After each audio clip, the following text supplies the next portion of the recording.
When I was a child, my grandfather explained to me that the northern lights were caused by light shimmering off Arctic ice. The scientific explanation is that they are caused by material thrown off by the sun, colliding with the atmosphere of the Earth. And when it comes to the moon, I was always captivated by the fact that we can only see one side of it from Earth. The other side has only been visited and photographed from spacecraft. But the moon, like the northern lights, has a complex relationship with the Earth, as does the universe. Science continues to discover more about that astounding interconnectedness. An interconnectedness that affects the tides, the weather, the seasons, every aspect of life we take for granted, right down to the blood in our veins. The forces of nature, no matter how seemingly random, from storm clouds and lightning to blowing snow and high winds, ultimately determine our well-being. All of nature's forces gift the surface of the earth with subtle energy. All we have to do is touch it and become truly alive.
Welcome to the Power of Natural Healing with Howard Strauss. We have Clint Ober. Now, Clint Ober started out his career riding on the rise in popularity of cable television, but he wasn't very happy. And from that dissatisfaction, from that unhappiness with his personal achievement and his goals and his what he felt like he was doing for the world, he has made one of the most significant health discoveries of all time. Pretty far-fetched, I thought, but something to consider while dealing with the cold reality of the day. 35 below wind chill. Does the sink work? 20 below zero, sitting overnight. Couldn't use this. Oh dear. But the more I thought about that internet show with its elevated message, perhaps there was some truth to it. Greatest health discovery ever? Okay, when you're in physical pain like I was, you tend to look closer at your options for some kind of relief. This was a winter like no other. 44 feet of snow fell in total. There's a reason why I feel crappy today yet. Hello! Can you help me carry some pieces of firewood? The workload was daunting and unrelenting. My back muscles kept me in agony. My frozen hands stayed numb. Here's a fence. It's an 8-foot-high fence. But as you can see, I take care of orphaned wildlife. Their lives fared much better in the brutal season compared to their wild counterparts. You might have wondered what that greatest health discovery pronouncement made on that internet show was. It is called earthing, which refers to the recent uncovering of the fact that major health benefits result from contact with the Earth's energy field by walking barefoot. Wearing conductive footwear, such as leather, also works. But because I was desperate, I went for the whole treatment from head to toe, regardless of the temperature.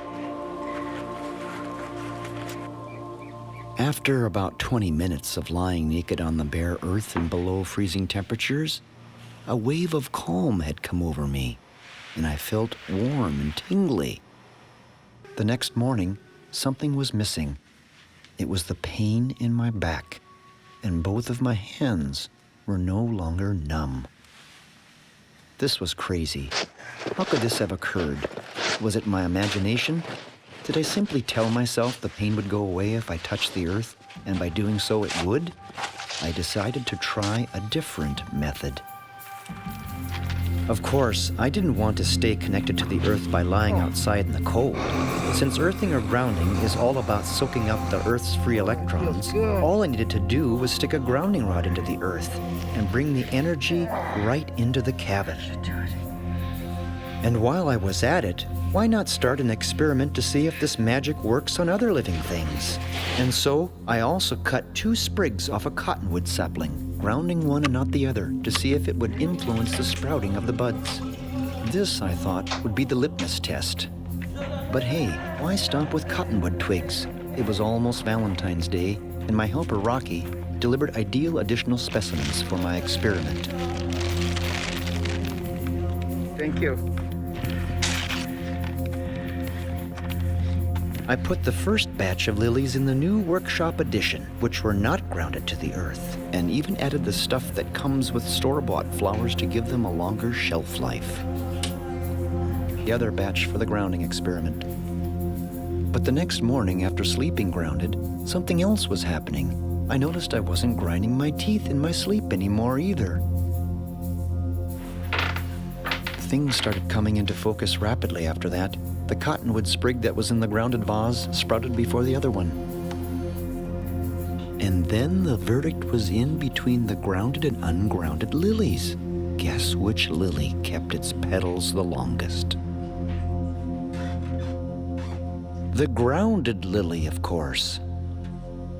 All the ungrounded lilies in the new workshop edition had long been dead.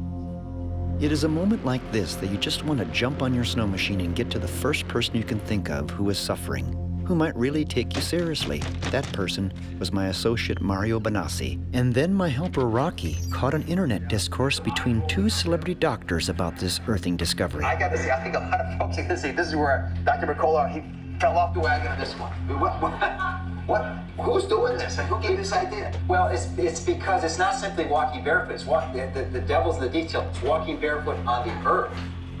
And the earth is a massive source of free electrons. And when you do that, these electrons go into your body. So my mother-in-law has been torturing me about this.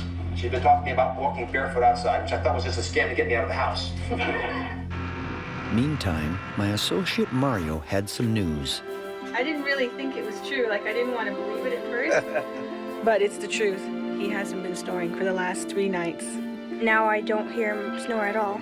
After an initial email, Clint Ober, the man who discovered grounding or earthing for modern man, contacted me. I explained to him how many people I knew were suffering in our community. He responded with this box. From then on, all I had to do was disseminate information and put together resources to anyone I knew that would benefit. Word's getting out.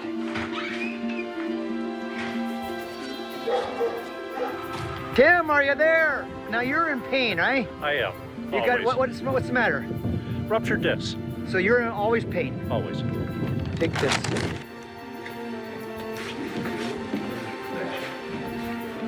Oh, you're here. So I just bumped into you. Local business owners took this seriously. My reputation and hunch about grounding was now open to public scrutiny. Either this was going to change the community of Haines, Alaska, or I'd be the laughingstock of the town.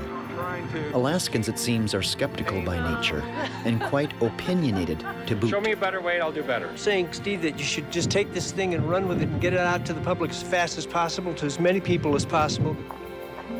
It's a concept I hadn't considered. So whether it makes sense or not, who's to say? But I did crawl underneath the house and get naked and lay on the earth for about 20 minutes. And I felt better. Why would the local doctor be so underwhelmed by this? Uh-oh. Something happened here. Cameron, and I'll tell you how dang good I feel without any back problems whatsoever. Really? Has your back gotten better? I have absolutely no pain in my back whatsoever. And how long have you had this back pain prior to meeting on this earthing thing? 20 years. Day to day was a struggle. My goodness. Every day was a struggle to get through. Oh, we got it in the truck. Well, the wolf will like that. Almost everyone was being transformed, some literally overnight. So I placed calls with people at NASA for support in making this film. Hey, Steve, Rochelle, try to not get involved in any way with things that I don't understand or don't, really know what to think about them. So I just can't do it. I hope that this turns out to be a breakthrough. Good luck to you, Steve.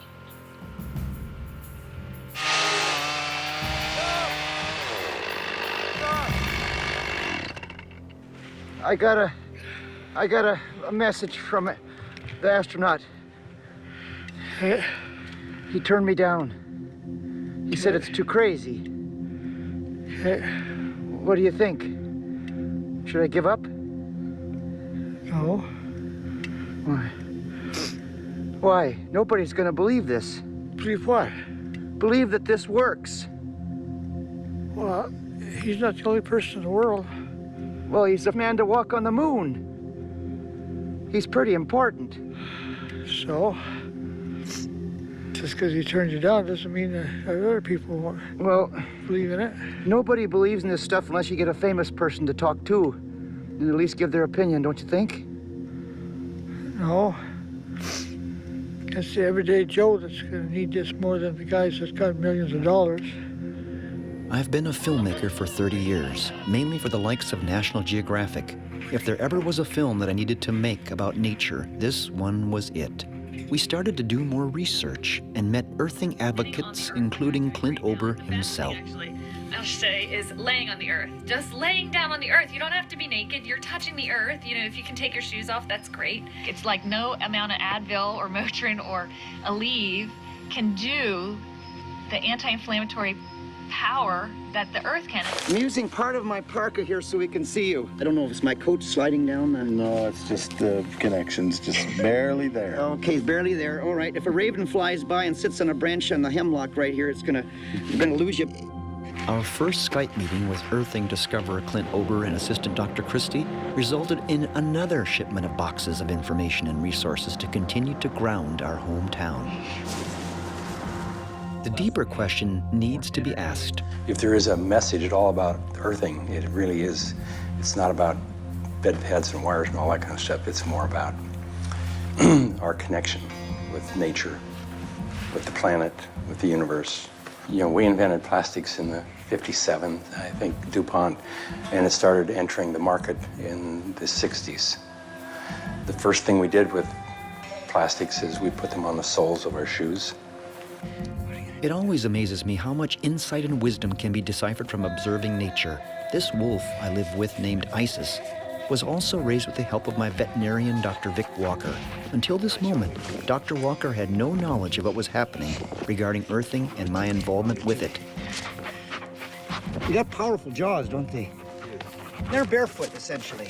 You're my veterinary, from the sanctioned by the state of Alaska to look over the animals here and everything. Mm-hmm. You love this wolf? Oh, yes. At this moment, Dr. Walker revealed the chronic pain and stress his wife was currently going through. So she deals with inflammation and pain. Mm. Is that right? Yes. Give her this. What's this, Steve? Not a day went by that I wasn't amazed with reports from people in our town. As hints of spring began to become evident, I kept a close eye on the snow lines for the first opportunity to become emancipated from footwear. With the longer days and warm winds, one of the family decided to suddenly wake up after months of hibernation. Her name is Kitty, a 5-year-old grizzly bear, orphaned as a cub and given to me by the state of Alaska to take care of for the rest of her life.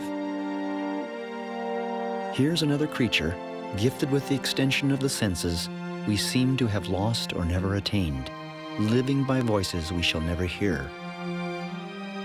The awakening of the bear also awakened something in me, something that said how beautiful the natural cycle of life is, how precise rhythmic patterns of the earth work, and how the hum of the earth is in sync with the moon and the forces beyond that. How beautiful it all is.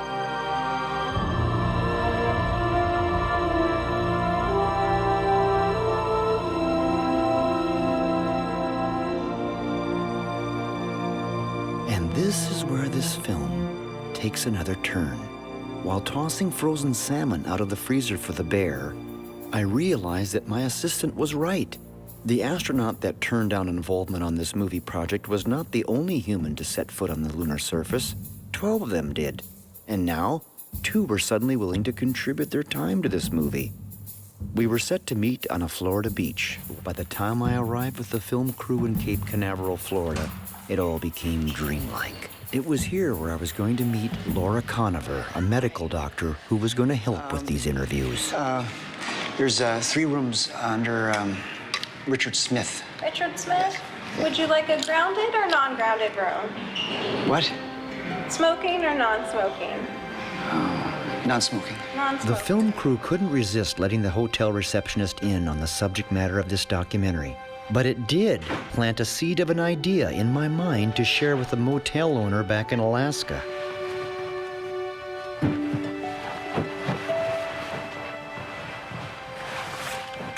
A far cry from my first earthing experience, there was a very comfortable way for civilized people to receive the same earth energy in the form of a conductive bedsheet. Life's an adventure.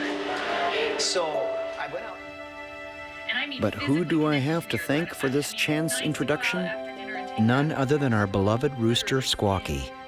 Laura was about to help me meet 2 people with a unique perspective about the earth. I was going to say, Dr. Mitchell, I know that you experienced a really intimate moment where you felt interconnected with everything, Yes. even in space. Okay. There was no script for this shoot, and of course none of this was staged. I had my film crew from National Geographic, Laura and her family, and a strong desire to document different perspectives about the Earth, its healing power, and the interconnectedness of all life therein. And I remember I watched you describe a moment where this just hit you, it just washed over you. You had this moment where you felt interconnected to not just the Earth, but the stars, everything. That's exactly experiencing that particular phenomena. I didn't know what to call it at that point. Right. Cultures are rooted in this type of unity experience. It says everything's all interconnected. Honor. Yeah, gifts for you.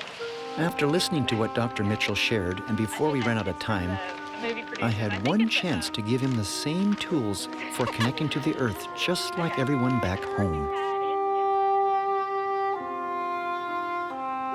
11 Laura was now speaking with Charlie Duke, the 10th man to walk on the moon on Apollo 16, and the director in Houston to guide Apollo 11 and Neil Armstrong to become the first man to walk on the lunar surface. ATA at a descent.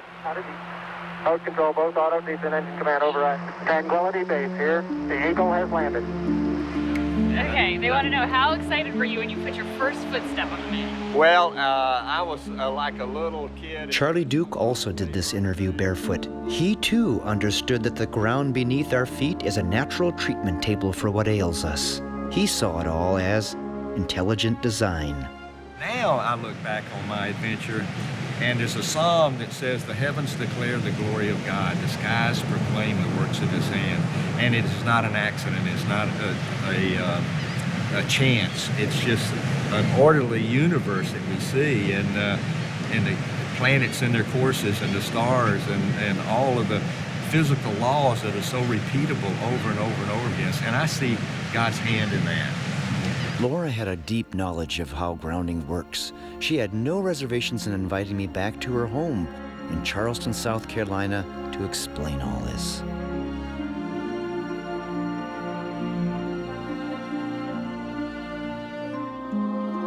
It was in Dr. Conover's home that I could see her vision and understanding about how earthing works and what it can do for humanity.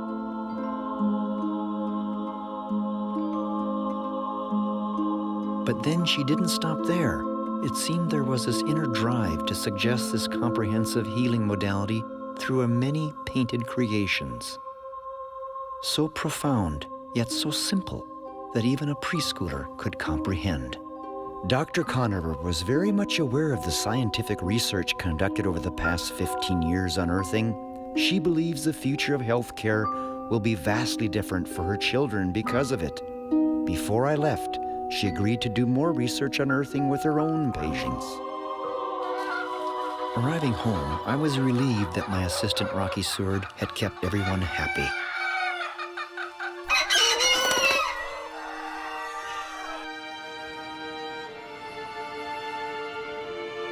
In my hometown, there continued to be profound and life-impacting reports.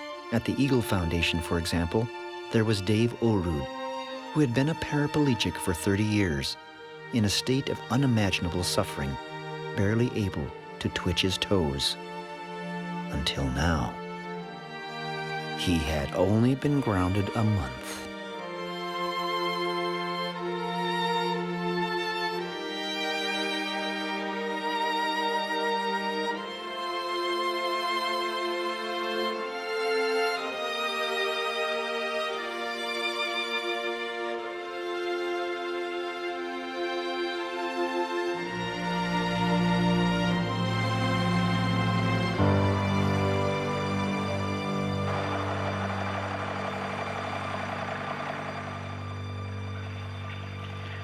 Thanks for the moose branches.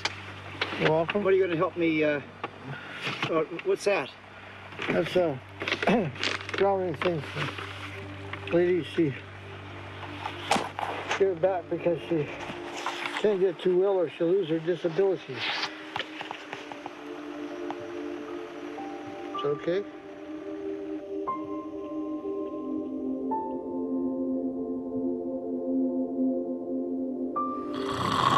But then there was Rocky himself, a man who lives a hard life and sort of is homeless, who sleeps in his truck each night, until I invited him to stay with me in the cabin.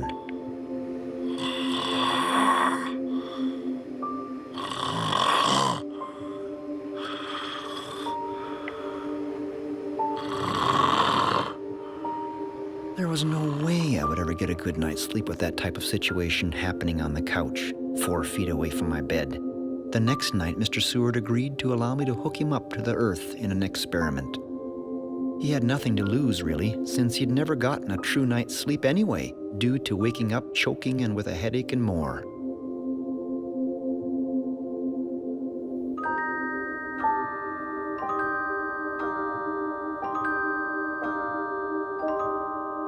You guessed it, he never snored again.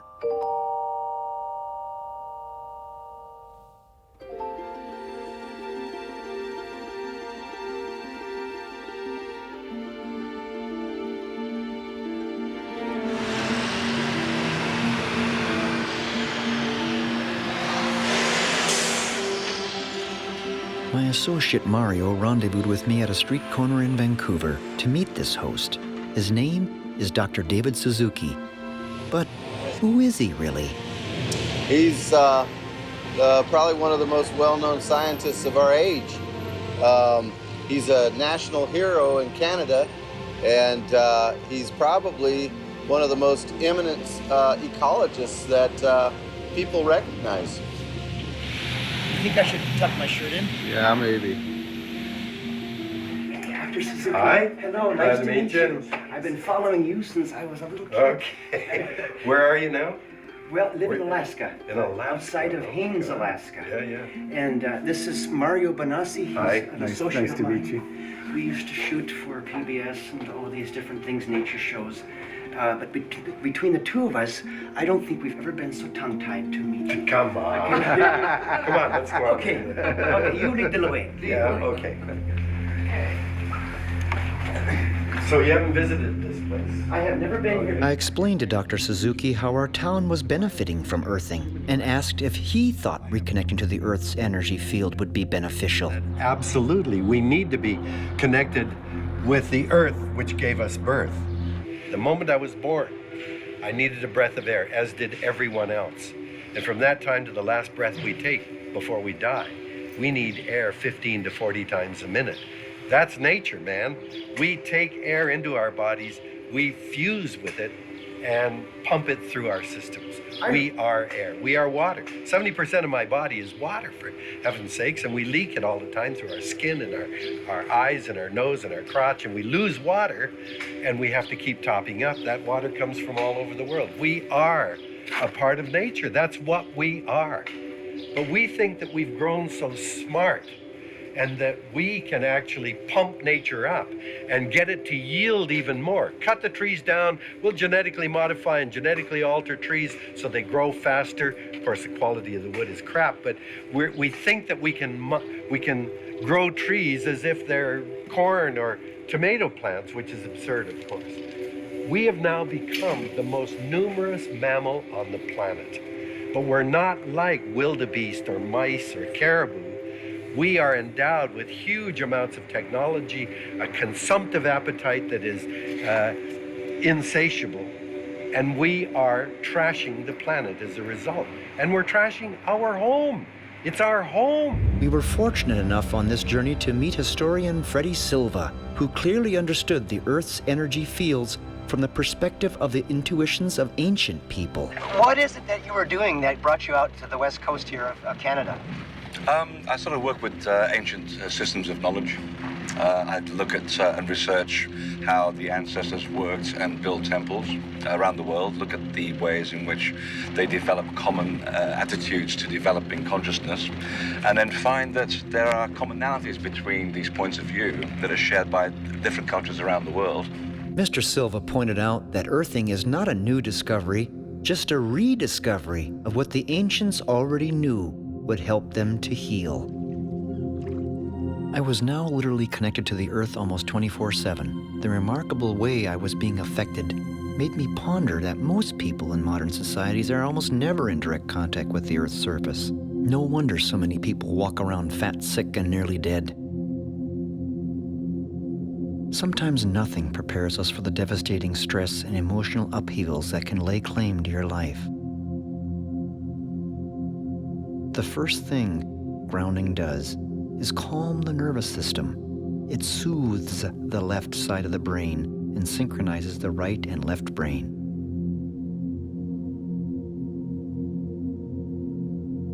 Where I found pain relief was to do what the ancients did. Immerse myself unclothed into the earth. It's like throwing a bucket of water on a fire as opposed to using just a cup. More exposed skin allows the earth electrons to flow into one with much more volume and intensity.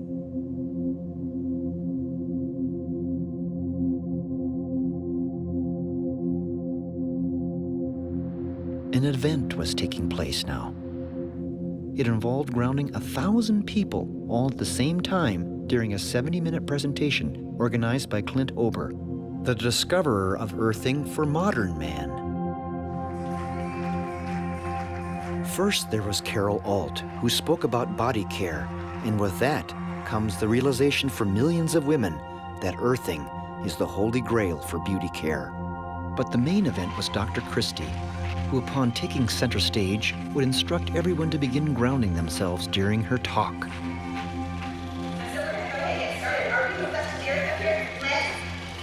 Yes.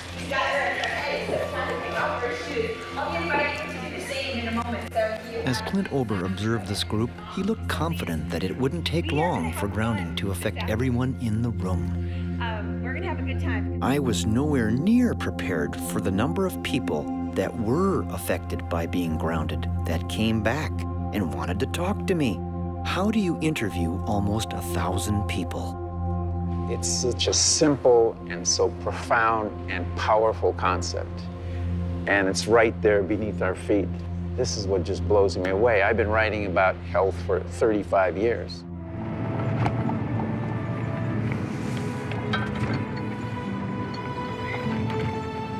I got a call from the state of Alaska, another orphaned animal, this time a baby moose. I told him, you know, we started just one closer. Because she was likely a mere 48 hours old, I had to keep her safe from hungry wild grizzlies, and so I put her in a bear-proof horse trailer with the doors shut temporarily.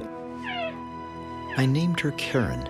Because the horse trailer kept Karen ungrounded, I devised a way to reconnect this moose calf to the earth with a grounding pad. She instinctively knew where to lie down, whether it was concealed or not. The next step was an exercise in reality having to do with true nutrition. This moose primarily needed raw milk with all the live enzymes. If it was pasteurized, she would likely die. Yet, I'm amazed that people are told there is no difference at the grocery store. The flow of people to my porch wanting to be grounded never let up, and word continued to spread. By the time the daisies were in bloom, I was elated with the return of my son Garrett from his work down south. Garrett and his 19-year-old girlfriend, Esther, were somewhat aware of earthing, but wanted to learn more. I would show them.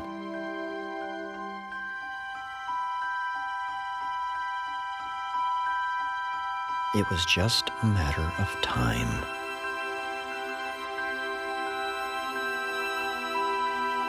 The plants themselves had something to say about earthing. More and more people in our town wanted to be grounded. It was overwhelming. Garrett and Esther were now part of the team.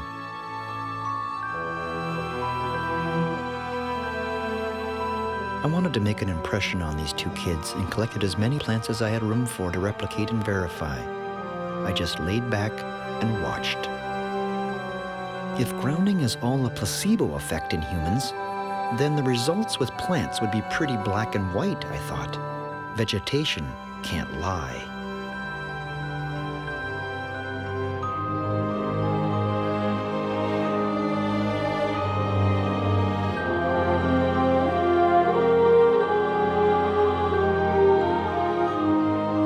Inspired by the moose calf's natural connection to the earth, I found myself going barefoot most of the time too.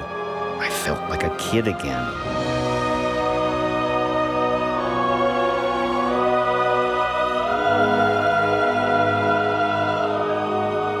As time passed, my veterinarian, Dr. Walker, returned with his family. By now, even he had experienced what earthing had rendered.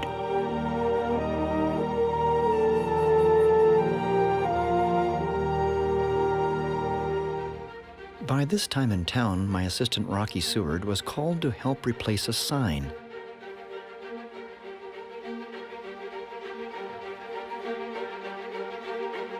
An official declaration to our entire community and beyond. The first motel in the nation to offer overnight accommodations, grounded. On the other side of the continent, Dr. Laura Conover also had studies underway. Her interviews with the Apollo astronauts gave her inspiration. They too were running trials with plants. Y'all come on back now. While simultaneously conducting earthing trials with patients.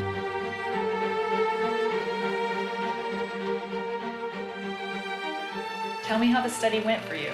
The main reason I wanted to do this was because anytime you say, oh, walk outside in your bare feet and lose weight, that would be awesome. I have loved the study. I noticed that I was sleeping better, I had a deeper sleep. And now long term, I don't have pain at all anymore. I can't say enough how much of a difference this has made in my life. Laura's children took these patient results in like they were multiple miracles. And the lab results stunned everyone. Then renowned cardiologist Dr. Stephen Sinatra heard of the study. Well, never before in the history of humankind do we have to ground. Laura Conover continued to email all of us, particularly my son Garrett and his girlfriend Esther. It caused these kids to question everything from the food we eat, to the drugs people take, to what they were taught in science class in high school, and above all, why we all wear rubber-soled shoes.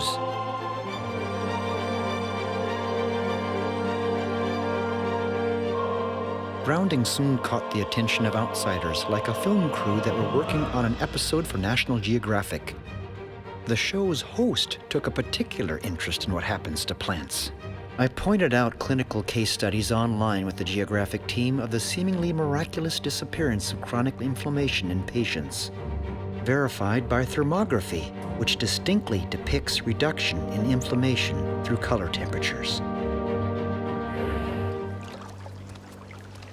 As for Garrett and Esther, it was time to whet their appetites.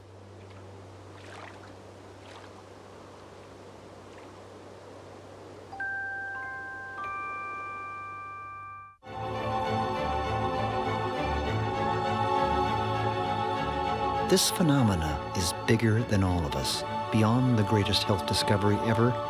It may encompass much, much more.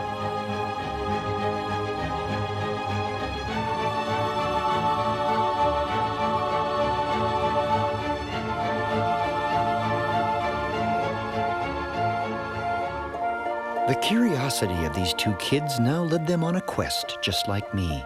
I agreed to support their research, wherever that might take them. Garrett and Esther learned that the ancients had a clear comprehension of the Earth's subtle electrical fields and the planet's negative charge.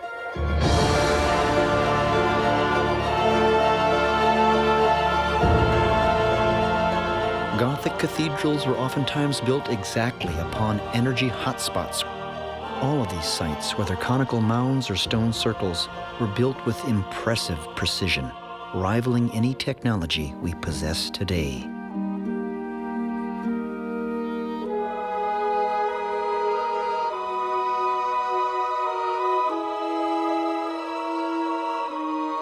The architectural design that was implemented in building Gothic cathedrals was carefully planned out with a purpose behind it all. It was to harness and channel subtle Earth energy directly down corridors and spaces. In 2008, when NASA announced that the Earth is linked to the Sun by a network of magnetic portals, they essentially validated the ancient temple builders who sourced these very flux events on the land and their connection beyond our terrestrial sphere.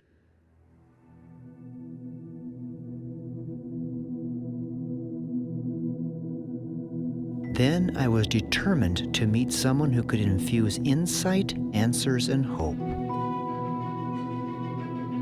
John Stuart Reed brought me to an ancient stone circle site called Long Meg and Her Daughters, which is considered one of the largest stone circles in the UK next to Stonehenge. It is in this cow pasture where John and I began some analysis of the breadth and width of these individual stones and their formational link to the Earth's energy. These stones, put here thousands of years ago along with their inscriptions, have weathered the test of time. What were these ancient secrets? I was about to find out. Experiments are conducted inside a special room called the Faraday cage. It is in this environment where studies take place with instruments such as the cymoscope, which uses a few drops of water to manifest frequencies. It's an audio oscillator, and we're going to set it to the Schumann cavity resonance of 7.83 hertz. The frequency of the Earth. It has never been seen before like this. This heartbeat occurs in the spherical cavity between the surface of the Earth and the ionosphere. Whoa. It's almost as if the universe is trying to tell us something, perhaps synchronicity. The brains of all creatures, including humans, are tuned to this frequency and this pattern, simply with water and light. The frequency of the Earth made visible for the first time ever, yet the same design carved on rocks thousands of years earlier. The world's top mathematicians are now extrapolating mathematical equations from this sacred geometry.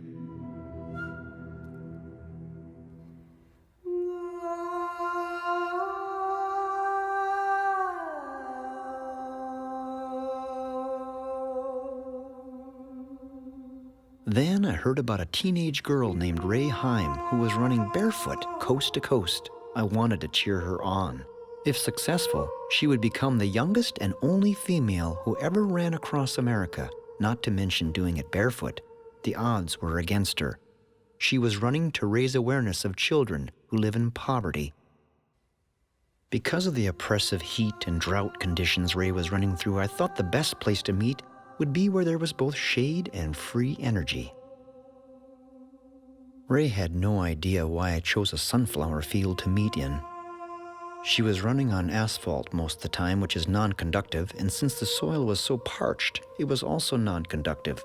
However, Ray could receive earth energy if all she did was touch one thing. The roots of the sunflower went deep into the earth, and so the moist stem was essentially a grounding rod, giving Ray Earth's power. Now aware of this secret, Ray was gifted with an edge.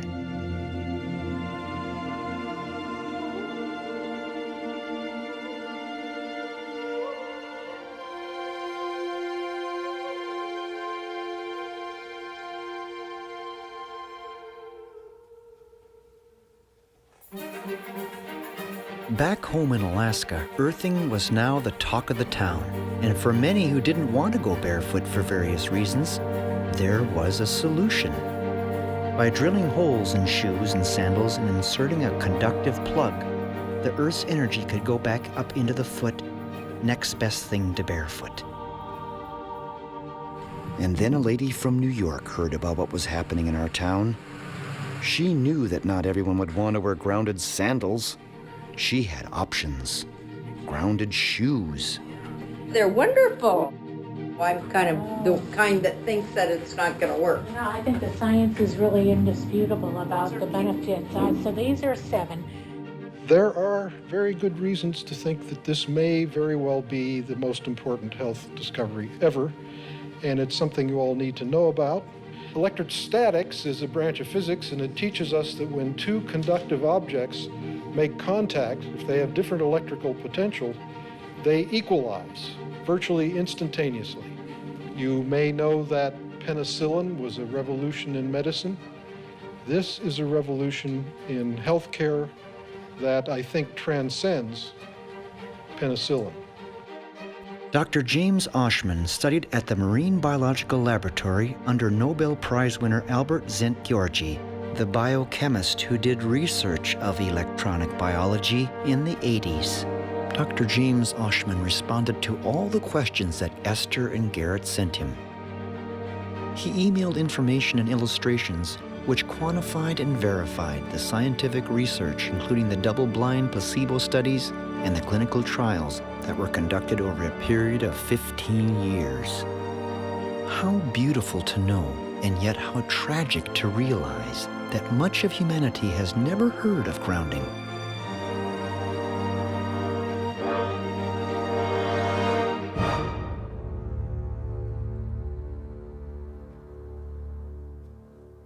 Because of profound effects that earthing has on women of all ages, Dr. Laura Conover would email Esther and Garrett pictures she painted that spoke in subtle detail of this fact.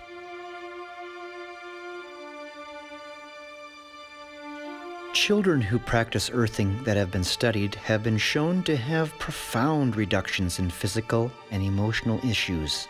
One study of 28 parents of autistic children found a dramatic change in behavior and communication skills after grounding the children only 2 months.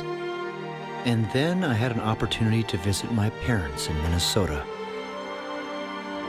And both of my parents had health issues that recently were miraculously wiped away by earthing. If earthing worked for them, it was a strategy that would know no boundaries of age, race, color, or creed or circumstance.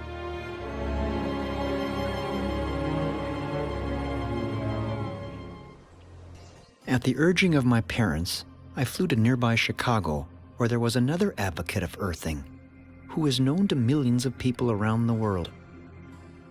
This is a doctor who does not accept conventional medicine at face value, and who successfully shines a light on true healing and environmental sustainability.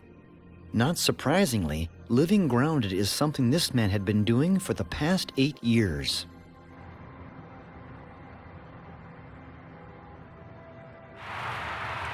It's hard to believe, isn't it? It is. His name is Dr. Joseph Mercola, the physician that we had seen in February on a show discussing grounding with Dr. Oz. Do you go barefoot a lot? Most of the time, Yeah. except when I'm driving or have to do a professional video shoot. My cab driver looked like he already knew about this ancient wisdom. I'm going to listen to some of Mercola's comments here again, okay? Do you want to hear them too? Okay. There's a famous German philosopher, his name is Arthur Schopenhauer, and he had a comment about truth, which is really quite amazing, I think most appropriate to when we're considering a topic like grounding. And his statement was, it is ridiculed, then it becomes violently opposed, and then finally it becomes widely accepted as self-evident. What do you think about Dr. Mercola's viewpoints on walking barefoot? My grandparents say almost same things. Walking on the grass is very healthy, especially your heart. In this journey, if that's what you could call it, I now noticed within myself a renewed sensitivity about the subtle details of nature, the flow of the seasons, the dance of life. And when it came to personal emotions about the affairs of the heart, a stronger belief in the ultimate power of love and the value of patience and understanding and the ability to operate on faith emerged. Everyone around me seemed happier. Now I could see patterns never noticed before, from the basic designs of a beehive to the arrangement of leaves and seeds of a sunflower to the mathematical consistencies of the design of everything. Nothing was random. It's more about our connection with nature, with the planet, with the universe. Cultures are rooted in this type of unity experience. It says everything's all interconnected. It's not an accident. It's not a chance. It's just an orderly universe. An orderly universe, all right, even within our bodies. To many people, Earth energy remains abstract. But what if I could document the rate at which red blood cells travel after a subject is grounded for a mere 2 hours? It's a scientific visual. It's a fact that blood thins significantly when one is grounded. Thus, earthing becomes a major factor in battling heart disease. As I flipped the switch for the blood to be influenced by a controlled DC electric field, we could now see the difference of blood velocity before and after 2 hours of earthing.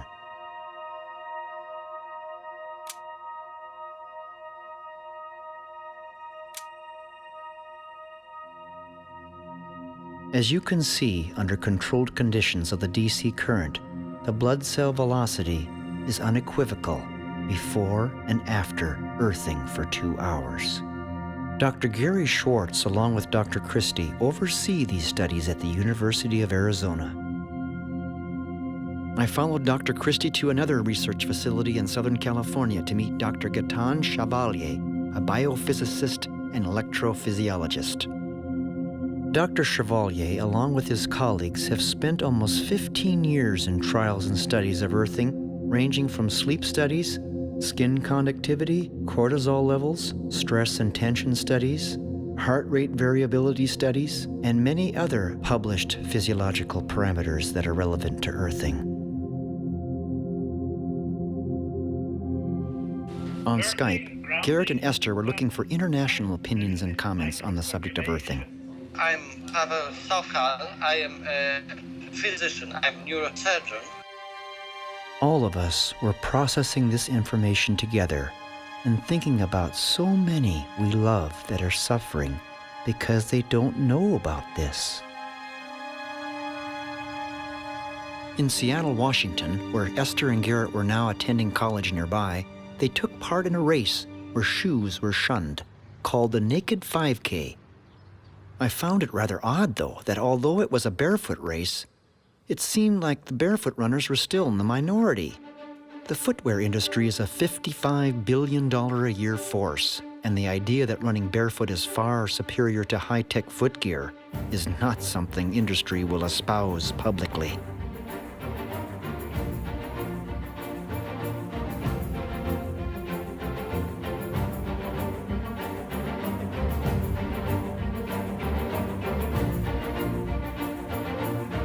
There was a biker cameraman at this event, however, that told us of a race down in central Mexico that makes any other marathon pale in comparison. He invited us to his home to see what he documented. This filmmaker's name is Sterling Noren, and Sterling wanted to show us the story and proof of the Tarahumara Indians he follows. They live in a remote canyon in central Mexico, and they're able to run superhuman marathon distances of up to 250 miles. No one on Earth can match their endurance, and many observers attribute their capability to the simple fact of living barefoot.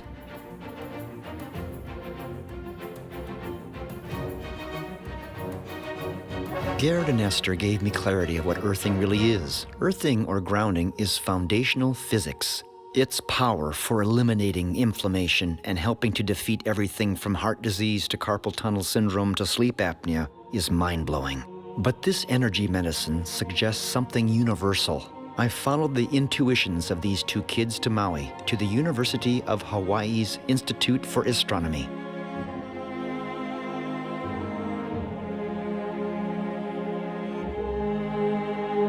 Curiously, after a 20-minute cab ride listening to these kids, our driver was in no rush to put his shoes back on either. Dr. J.D. Armstrong took it from there, bringing us higher and higher, above the clouds and away from the light pollution of the city of Kahului down below, to the Haleakala Observatory, where some of the world's most powerful telescopes peer through the portals of the universe and reap data that is transmitted to NASA, to governments, to institutions worldwide.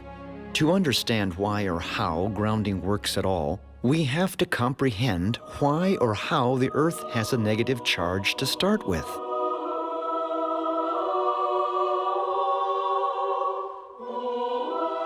It all has otherworldly explanations. It involves space itself, and the sun, and the moon, and the weather, and lightning, and the Earth's core, and how it's all interconnected. And to look into this deeper, one has to wait a while.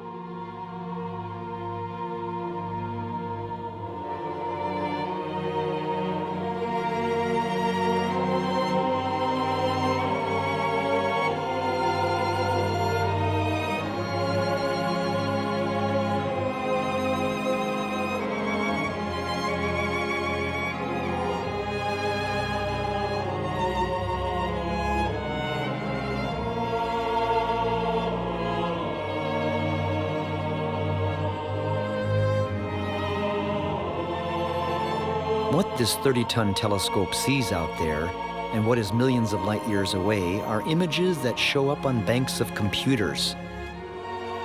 What this information conveys depends upon who you are.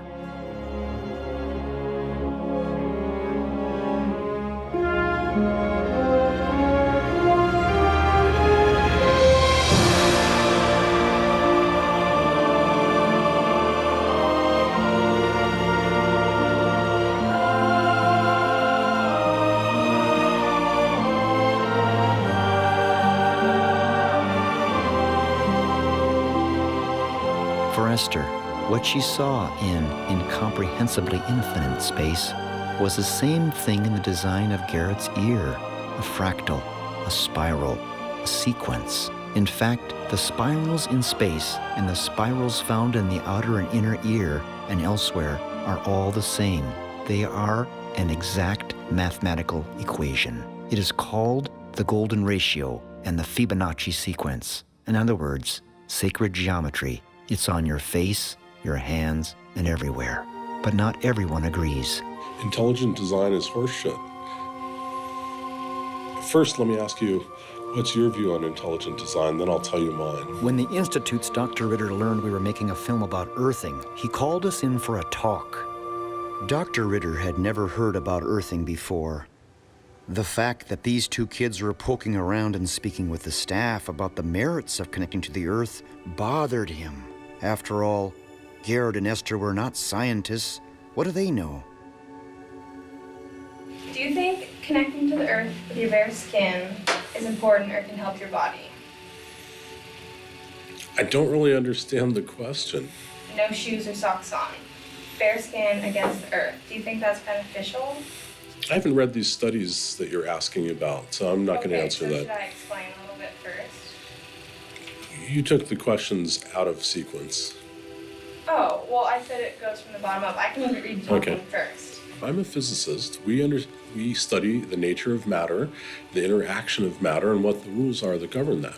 We see 4 forces in nature: gravity, strong force, weak force, electromagnetism. Is the Earth connected to other things? Well, sure, we feel the gravity of the moon. It feels the gravity of my telephone right here, and vice versa. Is the Earth connected because of these things? Yes, and we understand that in physics. Are you talking about something else? When you do connect your body with the earth, there is scientific evidence that shows the inflammation in the body is decreased because basically the electrons from the earth go into your body and decreases the inflammation. So What is the result of these scientific studies? To welcome scientific debate of this undeniable phenomenon will only ultimately give earthing more power. It is a threat to the status quo, but are we able to assure our children of a future if change does not occur? We are immersed in an environment that is not conducive to health, or even a society that is sustainable. Are we leaving our children with an irreparable legacy? Since I was born in 1961, the use of toxic plastics has skyrocketed, and so have an epidemic of ills. Surely we will turn this around, and when Garrett is my age, the planet will be a much cleaner place. But is this just a dream? These kids needed some hope. I knew just who to see.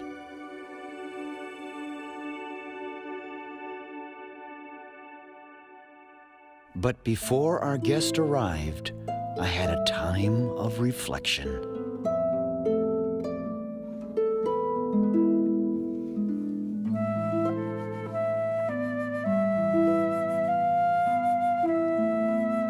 It was at this moment that I realized that if I had known about earthing years ago,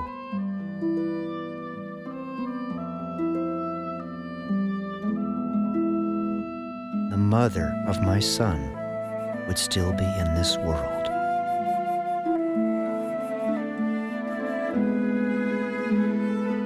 But for many other women of Haines that gathered in our workshop, the future is indeed bright. I grew up in Angoon, Alaska, and in Angoon, we as a village, as a culture, believe that we have to be good to the earth and respect the earth, most importantly, so that the earth will be good to us. The first 5 months of my pregnancy with Maya, I was extremely sick, and then I was introduced to this grounding. As for the people in the town of Haines, I was born with spinal bifida, and Rocky came up here and was telling me about this grounding thing.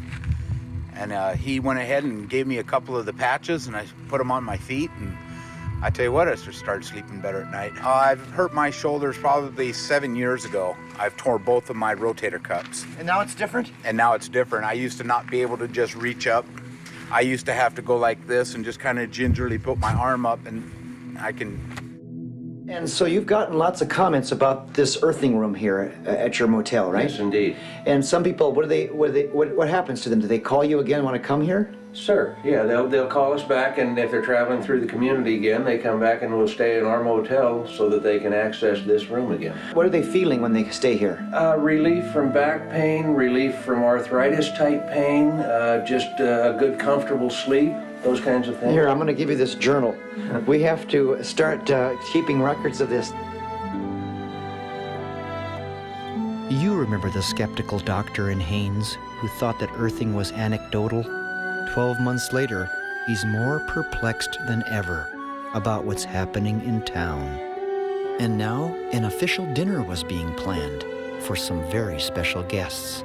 I met up with these guests at the Seattle-Tacoma International Airport. It was Dr. Christie and astronaut Dr. Edgar Mitchell. But by the time we landed in Juneau, Alaska, a storm was brewing and all flights to our hometown were canceled. The only other alternative to get home was a sketchy ferry ride.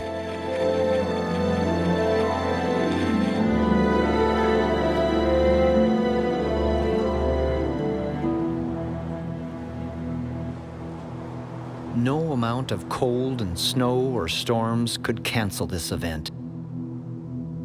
There was one slight last-minute problem, however. Remember the Eagle's Nest Motel, first in the nation to offer an earthing room? Well, they were sold out. No vacancy. No room for Edgar and Dr. Christie and Jason, her assistant, to stay. Too many people had come to town to meet Edgar and Christie. The only other option was my place. I was not prepared for that.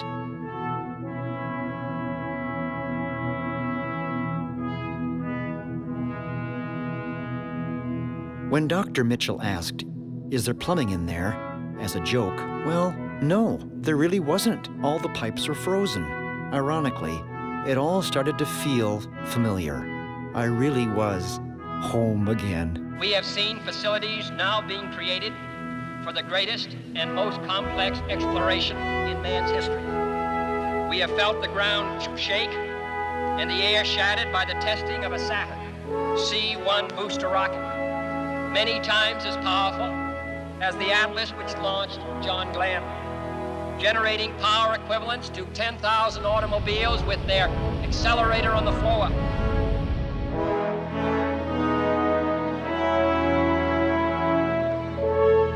It wasn't long before everyone discovered that we had more in common than we could have realized. So I'll show you. This is the sunflower experiment that we're doing with Gary Schwartz. Is this a wire that's connecting them? Yeah, it's a wire and then there's a mesh. And it becomes really distinct over time. This poor little sunflower that's not connected starts to wither and wilt. Mm-hmm. And the one that's connected to the earth is still vibrant and strong. It seems to me when I look at this that the earth itself has this energy to give every living creature. Well, it certainly would suggest that. Certainly would suggest that. Yeah. As the Atlas which launched John Glenn. And so now we are at the moment of the hour. It's such a privilege to be able to introduce to you Apollo 14 astronaut, Dr. Edgar Mitchell.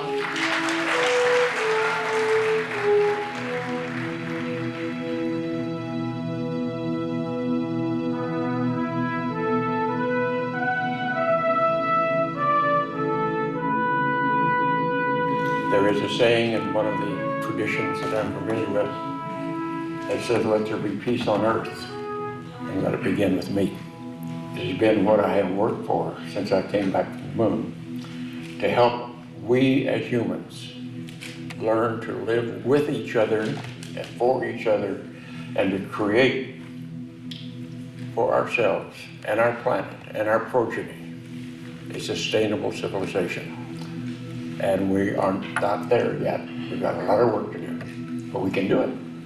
And I've devoted my life to it because the experience that I had coming back from the moon has been shared by most astronauts. Now, it may not be exactly described in the way I describe it, but nevertheless, It's what's called the overview effect of seeing this magnificent little planet that we have in the backdrop of the universe of stars and galaxies and galactic clusters, and recognizing how immense this universe is, and we're just a small part of it. And we have an important part to play in our civilization and in our future, because either we're going to make it together or we're not going to make it at all. As heartwarming as Edgar's visit was to this community, I had to force myself to turn the page and approach my son Garrett and his girlfriend Esther with a different perspective, which would challenge and ridicule everything they were experiencing. I found and invited a person who had something to say and would do so in a public venue. He was no friend of what all the healed people of this town embraced as truth. He didn't care how many would be listening. Absolutely, the more the merrier. Welcome to all. We understand that you've created a website called Skeptoid.com, and you've written an article about earthing, citing Dr. Mercola's opinions about earthing and your own. Mostly correct, yes. That blog was written by one of my blog authors, not by me. Okay, and do you feel that earthing can be beneficial to healing and reducing inflammation? The short answer is no. I'm not aware of any reason why there might be anything beneficial connected with this. Basically, as far as I can tell you, what I know of earthing is that it's one of a huge number of made-up New Age claims. I can't say I've heard anyone say they have a health benefit.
I walked 30 feet today.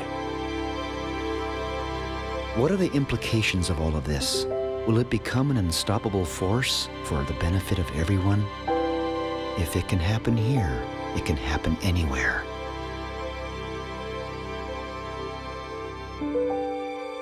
So, in the end, I remembered the others over this past 11 months that helped with this film and how they were affected.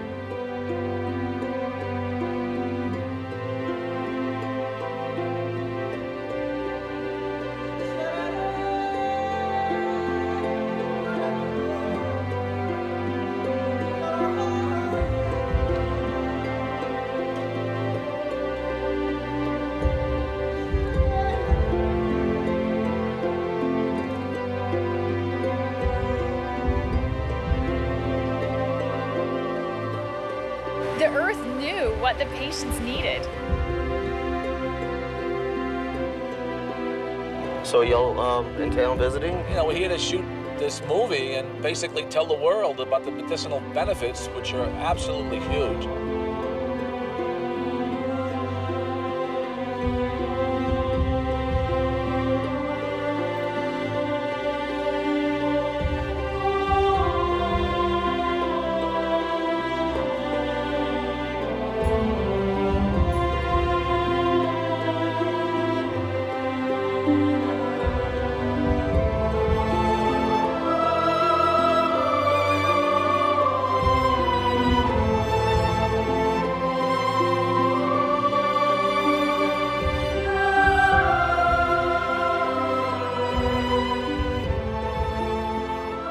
As for me, I don't know what the future holds, but whatever happens, I'll certainly have memories.